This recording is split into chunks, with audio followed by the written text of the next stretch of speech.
Sa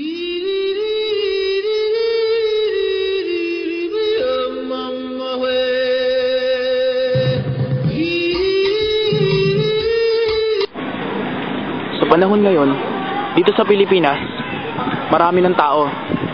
Kumbaga, overpopulated. Pero bakit nga ba ang mga tao mas nagiging asal hayop? Samantalang ang mga hayop naman ay ang siyang nagiging asal tao. Uy, pre! Yung pala kayo! Tara!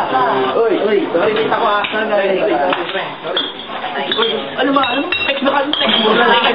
May nakita ko dun. Mag-asawa. Sa rainforest, mag-asawa. Alam mo yung ginawa ng lalaki? Ano? Basta pre, malupit. Malupit yung ginawa ng lalaki. Di nga. Oo, ito, panoorin nyo. Barbero ka. Panoorin mo. Ito talaga dito, tingnan mo dun, Ani. Napakaganda dito, kagaya ng ginawa natin kagabi. Ikaw talaga, pinagod mo ko, ha? Asan na ba si Junior? Ayun siya! Kasama yung unggoy na alaga natin, nakamukha niya! Junior, halika nga rito! Nandiyan na po, Mami. Tara, Ani, doon naman tayo.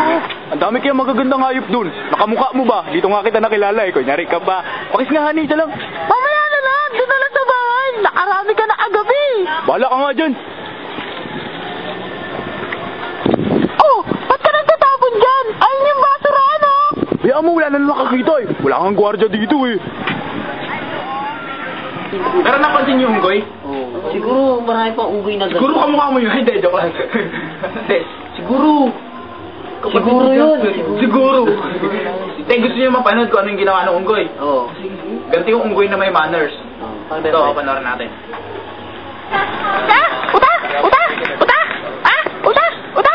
Ay, saging! Uta! Ang basura, oh! Uta! Uta! Eh!